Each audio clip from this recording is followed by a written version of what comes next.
Ayun, so samahan nyo ako mga idol. Gamitin natin yung Atome credit card na natanggap natin. Double check natin kung legit ba. So share ko dito sa inyo mamaya. Ayun, so dito na ako sa Shell. Papa full tank tayo. Subukan natin kung gagana si Atome. Dito nag-record. Ayun, dito tayo sa Shell ngayon. Running balance. Ayan, yan yung babayaran natin. 3,000. Kunin na natin yung Atomic card natin. Kulay black yung napili natin. Ayan siya, ayan siya. Abot natin kay kuya. Atin to.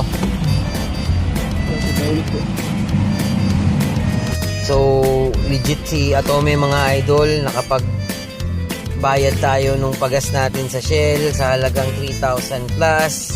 So, comment down below lang kayo. Ilalagay ko yung link. Para makapag-register kayo. Wala siyang kahirap-hirap, mabilis yung process, and no income documentation. So sana